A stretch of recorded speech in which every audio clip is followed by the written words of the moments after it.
Mesdames et messieurs, chers amis et chers camarades, je suis extrêmement heureux de vous accueillir pour cette nouvelle année dans ce lieu toujours magnifique, ce siège du Parti communiste français, cette œuvre de l'architecte Oscar Niemeyer, qui, vous le savez, a disparu le 5 décembre dernier. Après lui avoir rendu hommage ici même immédiatement après sa disparition, au mois de décembre, nous avons décidé à ce moment-là d'organiser le week-end dernier, donc samedi et dimanche, hier et avant-hier, 2 journées portes ouvertes dans ce même lieu, en offrant la possibilité à tous ceux qui n'avaient jamais eu l'occasion de le visiter de rentrer dans ces lieux et de découvrir cette œuvre architecturale. Et je tiens à souligner quel ne fut pas notre bonheur d'accueillir pendant ces 2 journées près de 7000 visiteurs, des jeunes, des familles avec leurs enfants, des militants, mais une foule qui allait bien au-delà de la foule militante habituelle, tous venus, parfois de loin, de province, découvrir ce lieu unique avec gourmandise. Et en prélude aux vœux de ce soir, cet hommage populaire a marqué à nos yeux de très belle manière l'entrée dans cette nouvelle année 2013, avec ce que nous lui assignons toujours, donner le meilleur à notre peuple. Cette maison, je veux le dire, restera plus que jamais en cette année, comme le souhaitait Oscar Niemeyer lors de sa conception, une maison du peuple, une maison ouverte à tous les engagements créateurs de notre époque.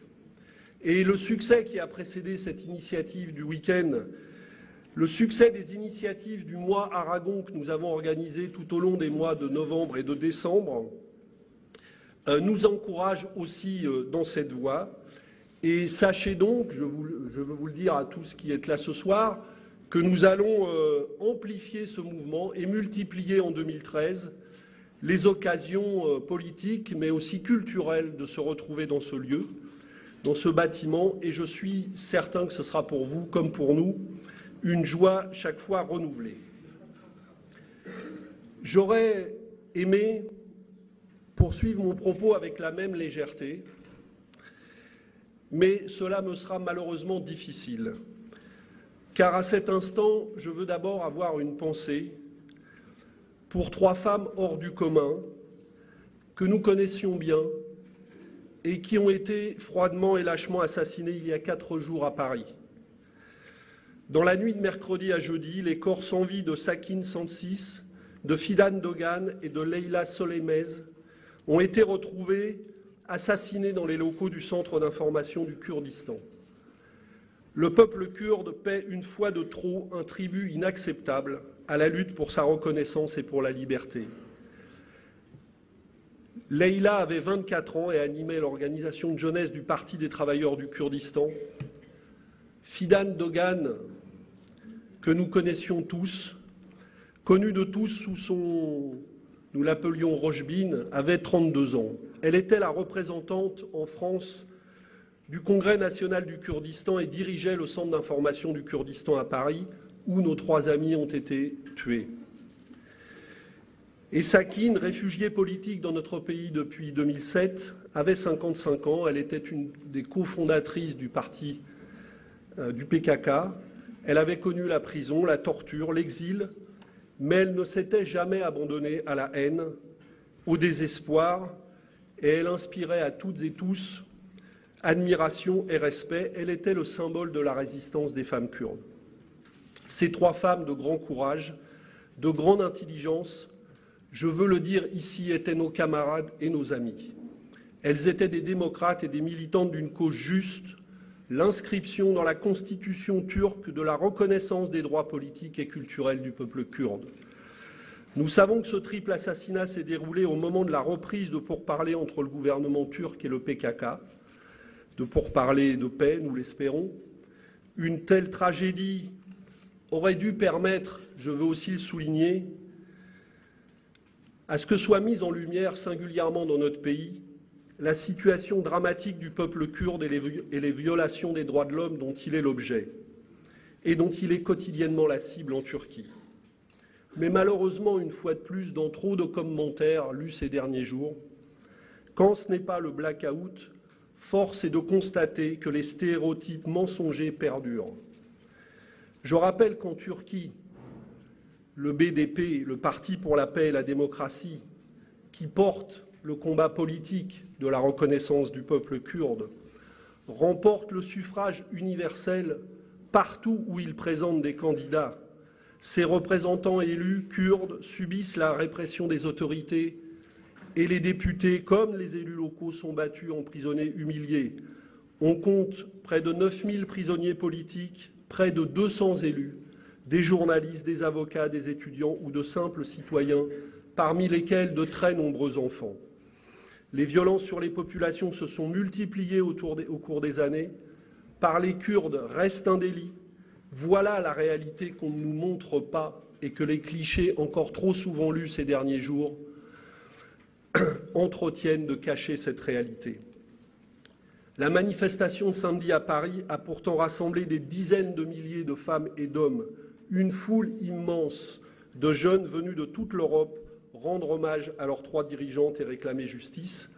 Les communistes français ont répondu présent. Et je veux le dire, cet assassinat doit marquer pour nous le signal d'une solidarité renforcée avec le peuple kurde et la mobilisation générale pour que triomphe justice et paix. C'est à cet objectif que nous voulons consacrer l'année qui débute. Le Parti communiste français redoublera d'efforts pour alerter notre peuple sur le sort des Kurdes et pour aider à créer les conditions d'un mouvement de solidarité internationale avec son peuple. Nous avons entamé un travail important. Le président de l'Assemblée territoriale corse, mon ami et camarade Dominique Bouchini, a fait voter le 9 novembre dernier une motion de solidarité avec les Kurdes, appelant la Turquie à arrêter immédiatement ces opérations militaires. Et c'est cela que nous appelons à faire partout dans les assemblées élues. Je veux souligner aussi le rôle des députés européens du groupe, parmi lesquels celui de Marie-Christine Vergiat et au Sénat de mon ami Michel Billoux.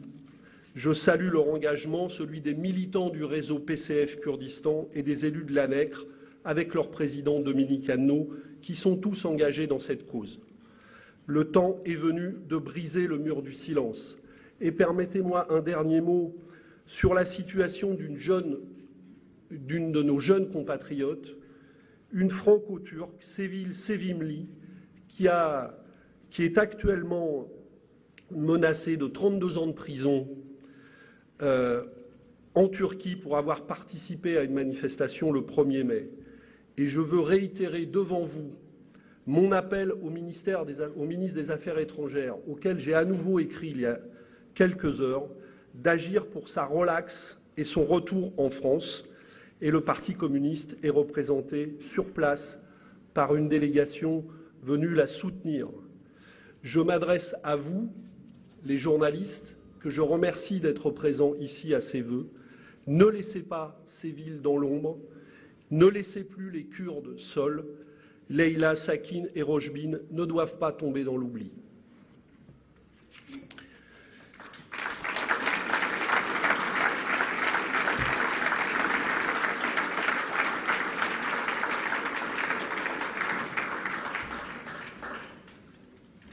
Excusez-moi d'avoir insisté sur cela, mais je veux ajouter que quand je dis à la fin qu'elle ne tombe pas dans l'oubli, ça n'est pas dans mon esprit une clause de style, et je pense que ce crime qui a été perpétré sur le sol de Paris ne peut être balayé de l'actualité comme d'un revers de main, et nous avons un travail sérieux à mener pour qu'il n'en soit pas ainsi. Le président François Hollande a donc décidé vendredi de l'engagement militaire français au Mali. La France, depuis vendredi, est donc en guerre. C'est une situation grave. Cette intervention militaire pose à nos yeux de très lourdes questions.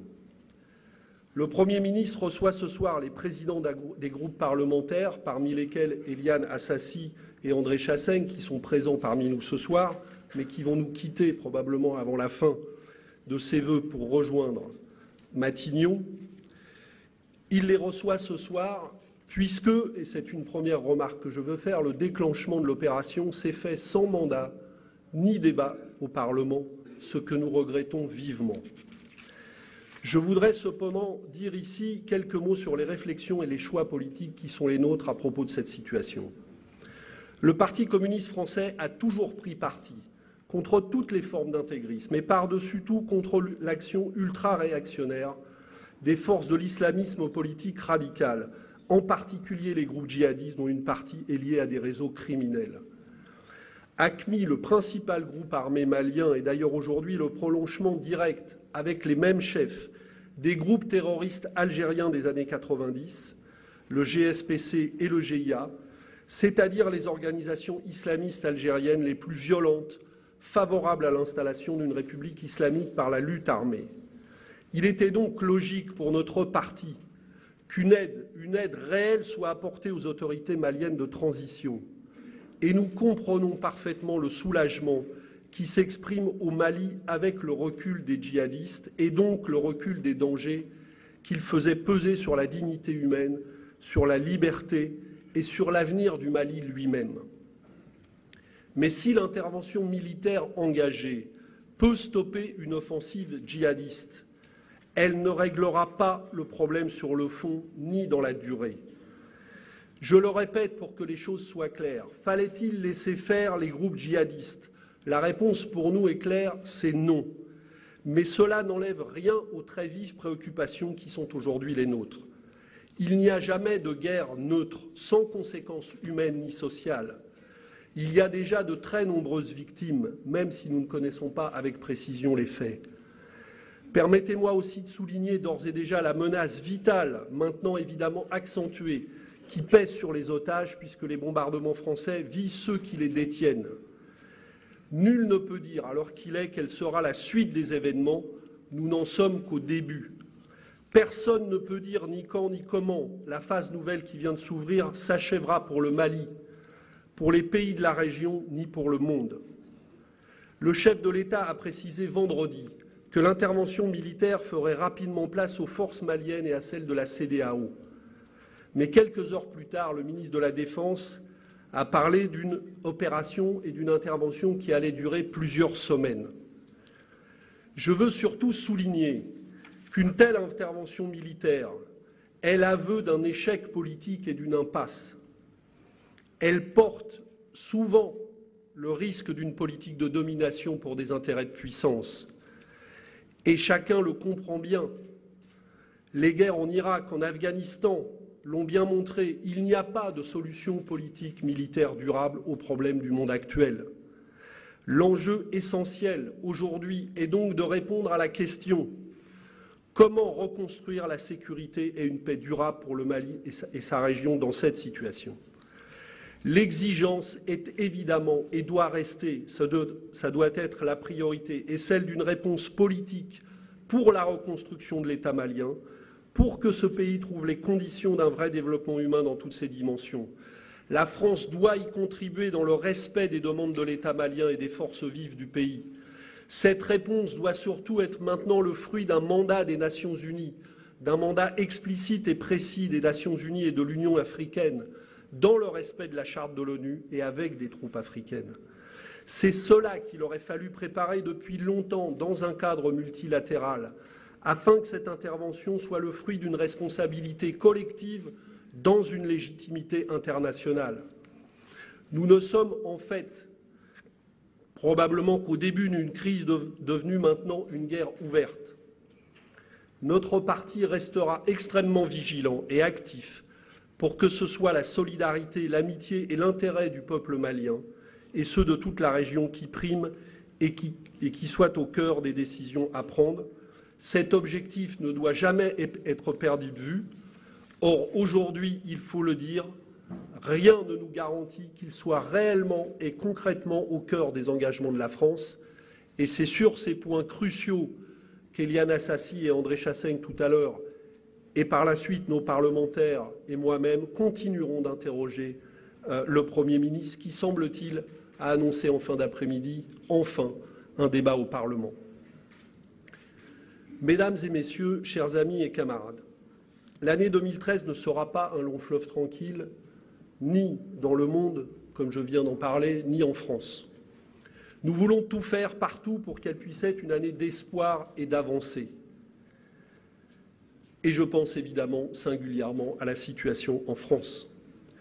Mais je veux le dire clairement, pour qu'elle soit cette année d'espoir et d'avancée, il va falloir que les citoyens qui ont voulu le changement, que le monde du travail et des salariés, que le peuple de gauche s'en mêlent maintenant à grande échelle. Sans une intervention maintenant massive et durable pour obtenir le changement de cap nécessaire, la politique actuelle du gouvernement est en train de mener le pays à la déception, à la démobilisation et à l'échec. Et je veux être très clair sur notre état d'esprit. Il n'est pas question pour nous de parier sur cet échec et d'enfiler en quoi que ce soit les habits du renoncement. Pour sortir le pays de la crise, nous croyons au contraire plus que jamais nécessaire et possible de rompre avec les logiques de la finance, et c'est cette combativité qui va nous animer tout au long de l'année 2013. Nous avons voté pour le changement au printemps dernier, et c'est maintenant que nous voulons le voir se concrétiser.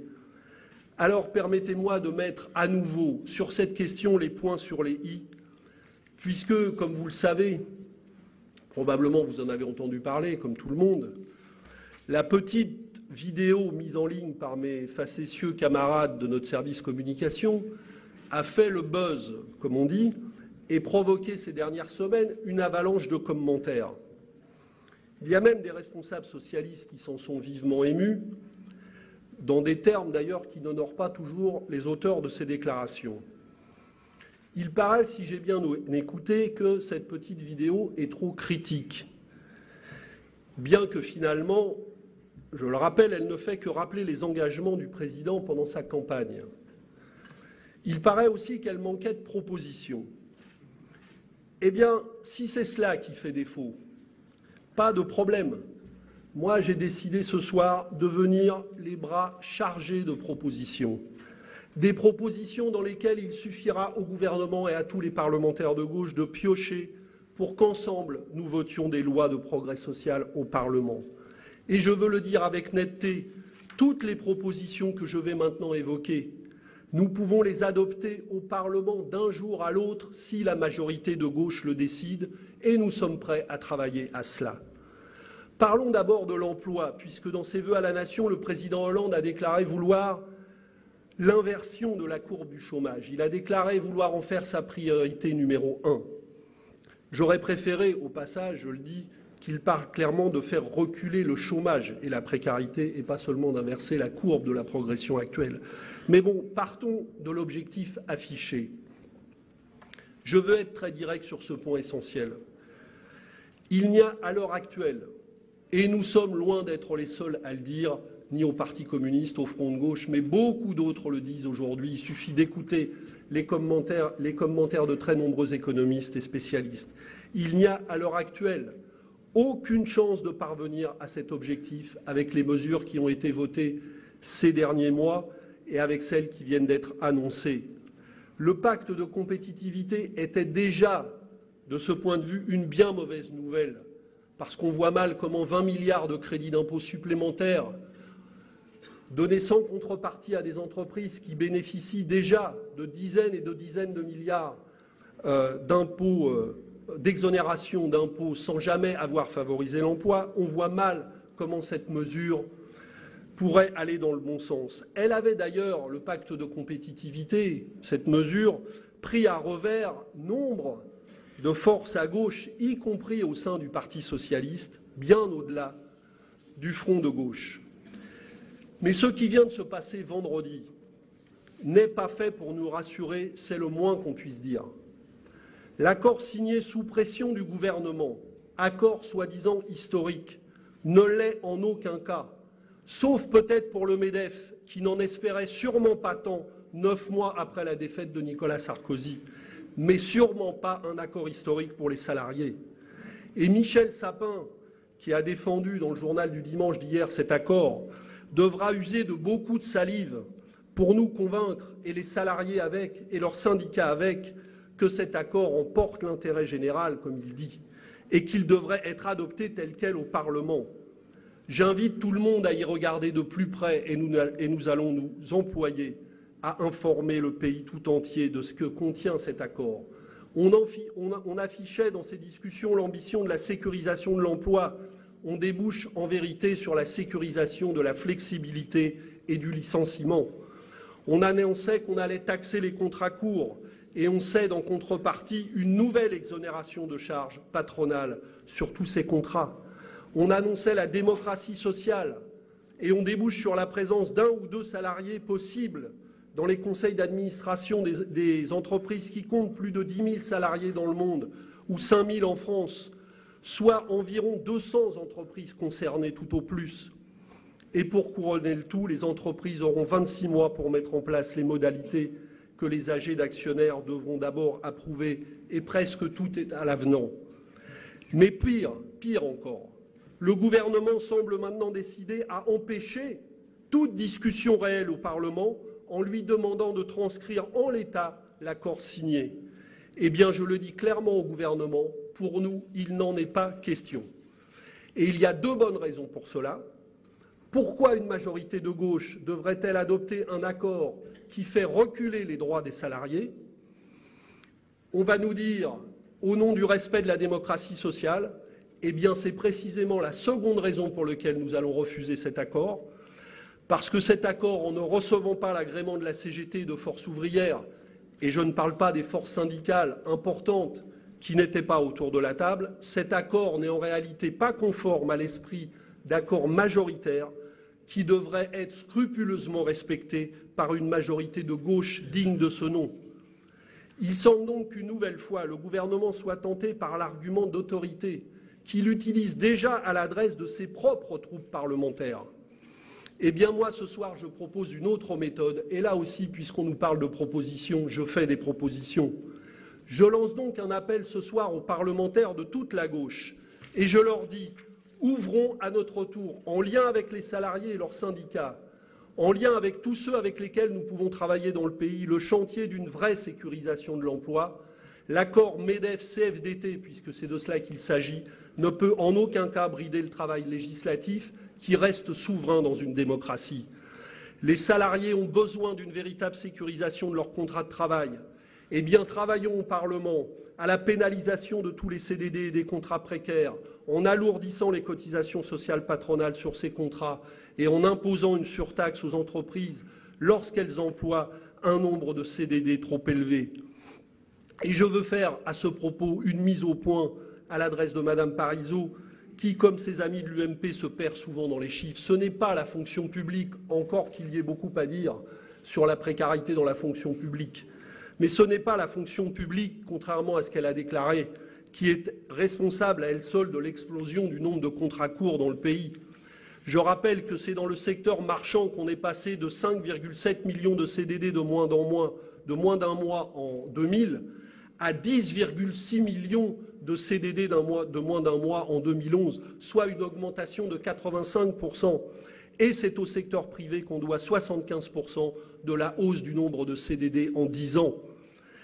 Les salariés ont besoin d'une sécurisation des conditions dans lesquelles on peut rompre leur contrat de travail.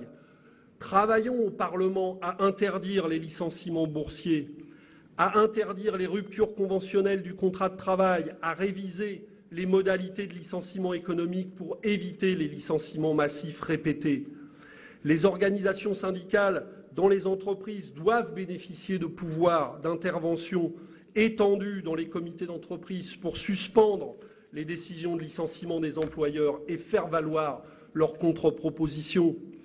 Un projet de loi est sur la table, nous l'avons déposé, il a été voté par les parlementaires socialistes en février de l'année dernière, par les sénateurs socialistes, l'année dernière.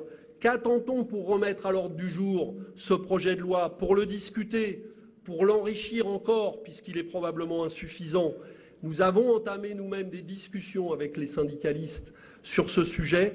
Élargissons ce débat et menons un travail législatif de toute la gauche et faisons voter cette loi au Parlement le plus vite possible. Les salariés ont besoin d'intervenir, je viens de le dire, dans les choix de gestion des entreprises. Eh bien, travaillons au Parlement à un vrai pouvoir de contre-proposition sur le critère de gestion des entreprises, non une présence de témoignage des salariés, mais un vrai pouvoir sur la gestion des entreprises en matière de gestion prévisionnelle de l'emploi, de salaire, de qualification, en matière d'efficacité des choix de gestion dans l'entreprise. Les salariés ont besoin d'une sécurisation de leur mobilité professionnelle tout au long de leur vie. Eh bien, travaillons à ce que chaque salarié, de la sortie du système scolaire à la fin de sa carrière professionnelle, puisse disposer d'un certain nombre de droits cumulatifs et progressifs, transférables d'une entreprise à l'autre, d'une branche à l'autre, opposables à tout employeur. Et en même temps, il doit être assuré de bénéficier d'une formation rémunérée, lui permettant l'accès à un autre emploi qualifié et mieux rémunéré. En somme, construisons un vrai système ambitieux de sécurisation professionnelle de l'emploi. Vous le voyez, les propositions, les pistes de travail ne manquent pas. Et c'est ces propositions dont le gouvernement semble vouloir empêcher la discussion au Parlement. Eh bien, réouvrons en grand le débat dans le pays pour empêcher que ce débat soit bridé et pour ouvrir en grand, à la faveur, si je puis dire, de ce triste accord, pour ouvrir le débat dans tout le pays sur la sécurisation professionnelle, une véritable sécurisation professionnelle. Et ce qui est vrai pour l'emploi est vrai dans tous les domaines. Et des propositions, j'en ai beaucoup d'autres et malheureusement, je serai très loin de toutes les citer. Nous devons relancer en grand le logement social. Et pour commencer, puisque c'est une première mesure sur laquelle commencent à se ressembler de nombreux élus de toutes les familles de la gauche, portons tout de suite à 5% le taux de TVA sur le logement social pour relancer la construction et les rénovations, alors qu'il semble qu'il pourrait passer à 10%, ce qui serait une catastrophe pour la construction. Allons très vite plus loin que la création de la BPI, qui sera bien insuffisante pour répondre à tous les besoins, en créant un pôle public bancaire et financier qui permette de reprendre vraiment le pouvoir sur les banques et les institutions financières. Et puisque le débat sur les banques va reprendre au Parlement à la faveur du débat sur la séparation des activités de dépôt, même si le projet gouvernemental, là aussi, est en train de se réduire comme peau de chagrin, eh bien, profitons de cette occasion pour réouvrir un véritable débat sur l'avenir du secteur, le contrôle public du secteur bancaire et financier. Faisons la même chose, puisque nous allons devoir discuter de la mesure qui remplacera celle des 75%. Rouvrons en grand le débat sur une véritable réforme fiscale qui ne pourra pas subir les foudres du Conseil constitutionnel et qui pourra effectivement répondre à l'immense besoin de justice fiscale qui existe dans le pays. Amnistions sans tarder grâce à une loi. Là aussi, nous avons déposé une proposition. Les syndicalistes que le gouvernement précédent a poursuivis au mépris du droit dans notre pays. Puisqu'on parle beaucoup de démocratie sociale, eh bien, passons aux actes en la matière. Refusons de boucler dans la précipitation l'acte 3 de la décentralisation, puisque le projet qui est actuellement discuté est contesté de toutes parts dans le pays, et là aussi contesté par des élus locaux de toutes les familles de la gauche et parfois même au-delà. Refusons de boucler dans la précipitation ce projet. Reprenons le dossier dans la transparence en ouvrant un grand débat public dans le pays, s'appuyant sur les élus locaux et les conclusions même des États généraux qui avaient été organisés au Sénat et qui sont aujourd'hui bafoués. Reprenons le débat en faisant jouer à fond la démocratie citoyenne, qui est la grande absente des tractations en cours. Et puis, encore deux propositions. Cessons de tergiverser sur la marche en avant vers l'égalité des droits. La loi sur le mariage pour tous peut être adoptée. La société y est prête. Et c'est le gouvernement et non pas l'opinion qui est sur le recul sur cette question. Quant au droit de vote des étrangers,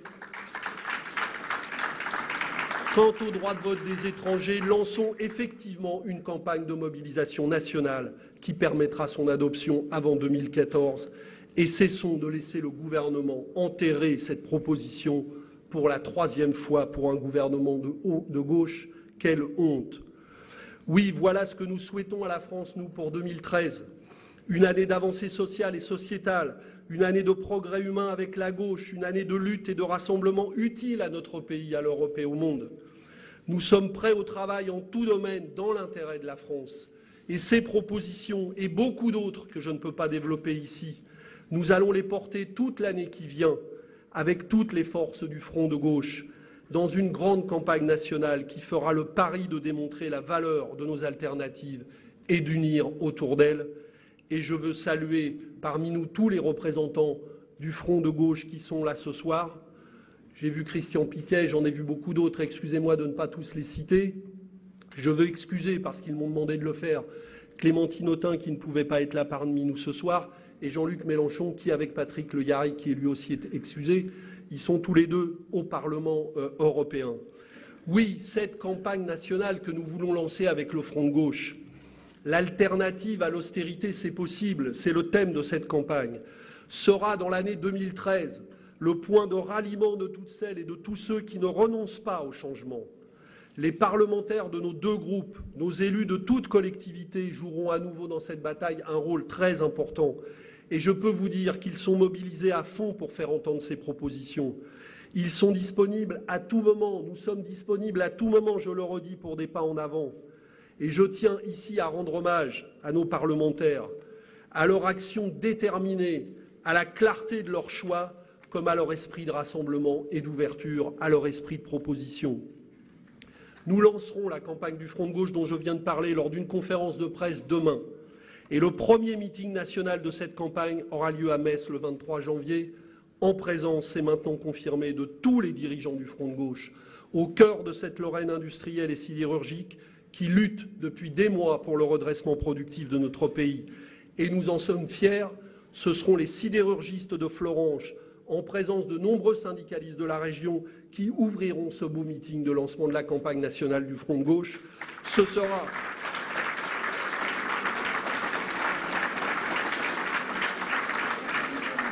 sera un magnifique signal de départ de notre campagne. Je suis le Parti communiste qui vous accueille ce soir et très heureux que nous lancions cette campagne. J'avais lancé moi-même mi-novembre l'appel à construire cette campagne. Tout est fin prêt aujourd'hui. Nous allons une nouvelle fois, et l'année 2013 sera décisive, pouvoir remettre en marche et en confiance toutes les forces du changement et d'alternative dans ce pays, sans lesquelles la gauche ne peut pas avancer. Le Front de gauche repart donc pour cette année 2013, uni, rassemblé, plus déterminé que jamais à la bataille, pour une année de lutte, de résistance, de propositions et d'alternatives. Et je veux ajouter une chose. Au Front de gauche, Monsieur Cahuzac, personne n'est seul. Nous sommes justement ensemble parce que face aux puissants de la finance, l'unité est notre force. Et vous n'avez peut-être jamais cru à la lutte des classes, mais nous voyons tous les jours qu'elle existe bel et bien.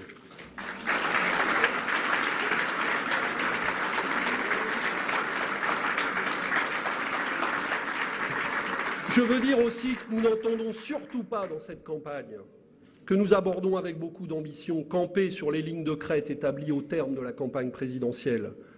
Nous n'avons qu'un seul objectif, servir la France, la sortir de la crise, être utile à des réponses conformes à l'intérêt général. Il nous faut donc rassembler encore et toujours. De très nombreux citoyens, partisans du changement au printemps dernier, et quel qu'ait été leur vote, que leurs a priori soient plus ou moins positifs ou plus ou moins sceptiques sur les engagements du chef de l'État à l'époque, eh bien de très nombreux citoyens aux engagements divers en font comme nous le constat aujourd'hui. Sans leur entrée dans l'arène politique et dans l'arène sociale, sans leur intervention, sans leur mobilisation convergente, le changement attendu n'arrivera pas, rien de positif ne se fera. Nous devons donc, avec les forces du Front de gauche, mais bien au-delà des forces du Front de gauche, nous devons donc dialoguer et travailler tous azimuts. Voilà pourquoi j'ai répondu en décembre, avec plaisir, à l'invitation de mes amis socialistes de Gauche Avenir, et je compte bien poursuivre le travail en commun avec eux. Voilà pourquoi je dialogue avec mes amis écologistes sur le sens qu'il convient de donner à une politique de transition énergétique, quels que soient les débats que nous ayons là-dessus. Voilà pourquoi j'ai agi à la région Île-de-France, où je suis élu avec mon groupe Front de Gauche, pour voter finalement à notre initiative, avec tous les élus de gauche, une résolution qui demande solennellement à l'État, à la veille du nouvel acte de décentralisation, la compensation de toutes les charges nettes issues de l'acte 2 de la décentralisation, la progression et non la régression, la progression des dotations de l'État pour faire face aux nouveaux transferts de charges, l'inscription par l'État des ressources nécessaires à la réalisation du Grand Paris Express, un taux de TVA de 5% sur le logement social, les rénovations de logements et les transports publics. Oui, nous pouvons faire bouger les lignes. Oui, le combat doit se mener tous azimuts. Oui, aucune occasion ne sera jamais négligée par nous de faire progresser dans le sens du progrès social les solutions à la crise. Oui, il est possible de faire bouger les lignes du débat à gauche si les citoyens s'en mêlent et si les citoyens pèsent de tout leur poids dans ce débat. Oui, il est possible de faire grandir une politique de gauche alternative aux logiques d'austérité actuelles et de rassembler autour d'elle jusqu'à la rendre majoritaire. Nous n'opposons pour notre part aucune dimension de cette bataille. Le PCF, le Front de Gauche, entendent bien être les fers de lance de ce travail de rassemblement en 2013. Notre campagne nationale, je le redis, sera une très grande campagne du rassemblement à gauche pour des solutions de gauche à la crise, contre les impasses de l'austérité et les régressions de la compétitivité patronale. Chers amis et camarades, c'est ce même esprit combatif, constructif, transformateur et rassembleur qui anime la préparation de notre congrès qui se tiendra maintenant dans moins de 4 semaines, du 7 au 10 février, au dock d'Aubervilliers, à 2 pas de la nouvelle station de métro Front Populaire. Que rêver de mieux? Notre congrès de fin 2008, avec Marie-Georges Buffet, a ouvert une nouvelle période pour le Parti communiste et marqué la naissance du Front de gauche. Celui de 2010 et notre conférence nationale de 2011 ont ouvert la voie à un déploiement de la démarche alors engagée et à une campagne présidentielle inédite, couronnée du succès que vous connaissez. Eh bien, en 2013, nous sommes décidés à pousser les feux de cette double progression et à pousser d'un même pas les développements du Front de gauche et les transformations de notre parti. L'initiative de lancement de notre congrès, ici même, avec 400 nouveaux adhérents réunis dans cette coupole, les rassemblements de Lille sur l'avenir industriel de la France, celui de Marseille sur la République et celui que nous tiendrons bientôt à Bordeaux le 26 janvier, marquent la maturation de nos projets et la portée de nos propositions. Le souffle nouveau du Parti communiste, que seuls les observateurs décidés à se voiler la face continuent de ne pas voir, va nous permettre d'aller plus loin au Congrès et de poursuivre le renouvellement et le rajeunissement de nos directions. Lors du vote interne que nous avons effectué au mois de décembre, 75% de nos adhérents ont voté en faveur de la base commune de discussion qui conforte l'orientation dans laquelle nous sommes engagés. Ce vote a renforcé l'unité des communistes pour avancer dans cette voie. Et je veux vous dire que c'est donc empli de cette énergie partagée que je vous dis aujourd'hui ma totale confiance dans la capacité du Parti communiste à entrer plus que jamais dans le communisme de nouvelle génération que j'appelle de mes vœux et auquel je travaille avec tous mes camarades. Notre congrès sera aussi, je veux le dire, un moment très important de solidarité internationale. Plus de 80 invités du monde entier seront là, venus de tous les continents, de Palestine et du monde arabe, d'Afrique, du Mali, d'Asie, d'Afghanistan, d'Amérique du Sud et centrale. Tous nos amis européens également seront là, engagés comme nous qu'ils sont dans le combat contre une austérité dévastatrice, et ils se donneront rendez-vous à notre congrès. Le bureau exécutif du Parti de la gauche européenne que je préside, comme vous le savez, vient d'ailleurs ce week-end à Berlin de lancer dans une belle unanimité le coup d'envoi de la préparation du prochain congrès du Parti de la gauche européenne qui aura lieu à Madrid en décembre. Vous le voyez, chers amis, la promesse faite à la fête de l'humanité à propos de notre congrès sera tenue. Le congrès du Parti communiste s'annonce décidément comme un moment qui va réveiller la gauche, et elle en a toujours autant besoin. Oui, comme le proclame le texte que nous discutons dans notre congrès, il est temps de rallumer les étoiles.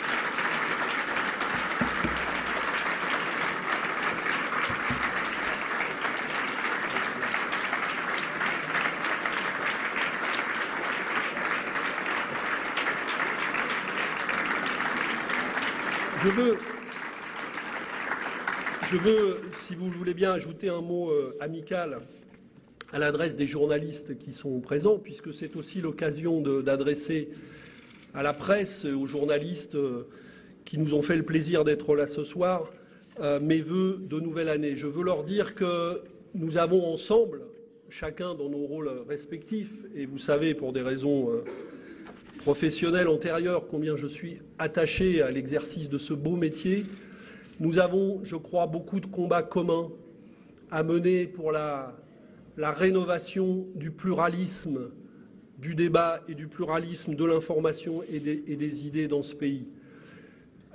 Il y a eu une année 2012, après une année 2011 déjà très compliquée, une année 2012 difficile en la matière. Et disons que je ne suis pas tout à fait certain que pour relever ce grand défi du pluralisme, le rachat par Bernard Tapie des journaux du Midi et la nomination d'Olivier Schrammeck à la présidence du CSA, je ne pense pas que ces deux mesures suffiront à ranimer le pluralisme. Donc je veux dire à mes amis journalistes et à tous nos amis de la presse qui sont là ce soir, les remercier encore de leur présence et leur dire que nous aurons ensemble beaucoup de défis à relever et ça devrait être un des grands chantiers d'une gauche qui veut relever le pays. Nous aurons beaucoup de défis ensemble à relever pour faire vivre le pluralisme. Sachez l'attachement du Parti communiste à veiller à ce que vos conditions de travail et à ce que la vie économique de ce secteur, le respect des libertés aussi dans ce secteur, le permettent. Je suis désormais comme sénateur aussi membre de la commission qui s'occupe de ces questions, qui s'occupe des questions de culture et de médias. Et il va y avoir des chantiers importants cette année, des lois importantes qui vont concerner l'audiovisuel et la réorganisation du système de distribution et des aides à la presse. Ce sont des chantiers dans lesquels j'ai bien l'intention de m'investir, aux côtés également de Marie-Georges Buffet, qui elle-même est membre de cette commission à l'Assemblée nationale. Sachez que nous serons disponibles et que, je vous le répète, ensemble, nous ferons du pluralisme un de nos combats. Merci.